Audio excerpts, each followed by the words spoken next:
Numbers chapter 11. Now the people complained about their hardships in the hearing of the Lord, and when he heard them, his anger was aroused.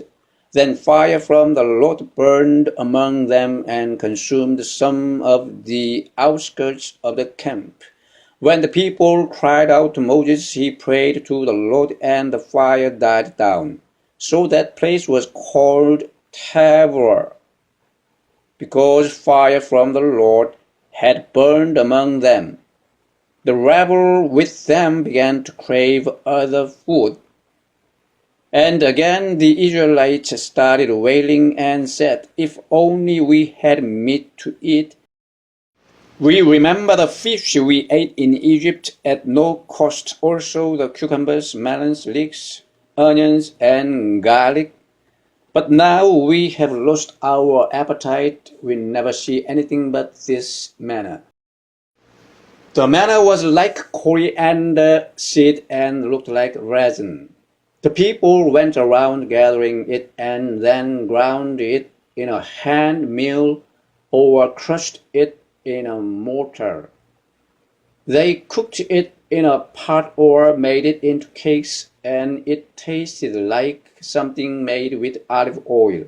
When the dew settled on the camp at night, the manna also came down. Moses heard the people of every family wailing, each at the entrance to his tent. The Lord became exceedingly angry, and Moses was troubled.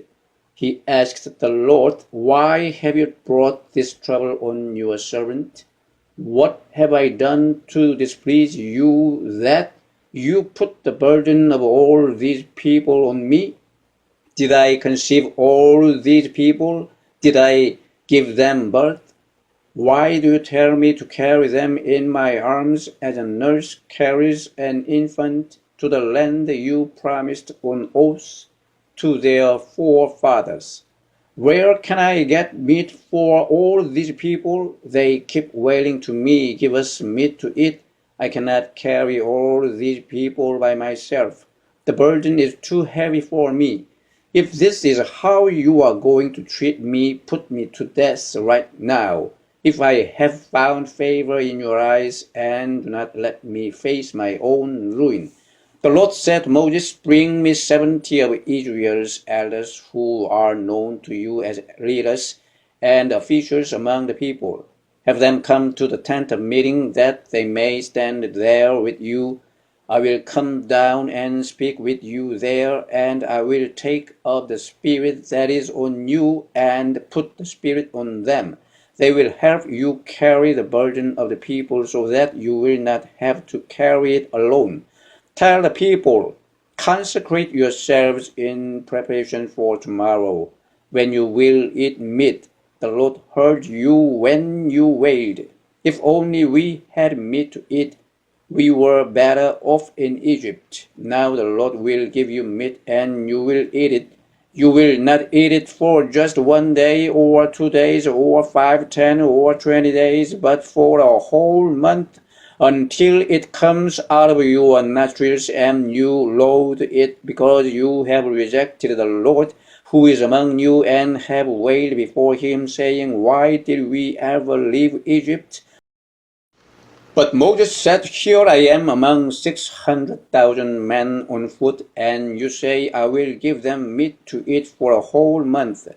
Would they have enough if flocks and herds were slaughtered for them?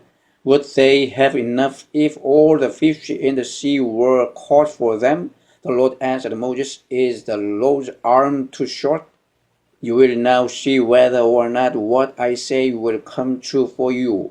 So Moses went out and told the people what the Lord had said. He brought together 70 of their elders and had them stand around the tent. Then the Lord came down in the cloud and spoke with him, and he took of the Spirit that was on him and put the Spirit on the 70 elders. When the Spirit rested on them, they prophesied, but they did not do so again. However, 2 men whose names were Eldad and Medad had remained in the camp. They were listed among the elders, but did not go out to the tent. Yet the Spirit also rested on them, and they prophesied in the camp. A young man ran and told Moses, Eldad and Medad are prophesying in the camp. Joshua, son of Nun, who had been Moses' aide since youth, spoke up and said, Moses, my Lord, stop them. But Moses replied, Are you jealous for my sake? I wish that all the Lord's people were prophets, and that the Lord would put his Spirit on them. Then Moses and the elders of Israel returned to the camp. Now a wind went out from the Lord and drove quail in from the sea.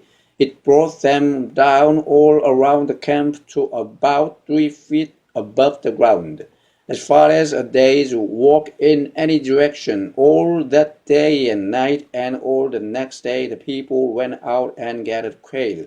No one gathered less than 10 homers. Then they spread them out all around the camp, but while the meat was still between their teeth, and before it could be consumed, the anger of the Lord burned against the people, and he struck them with a severe plague. Therefore the place was named Kibroth-Hattaavah, because there they buried the people who had craved other food. From Kibroth-Hattaavah the people traveled to Hazeroth and stayed there.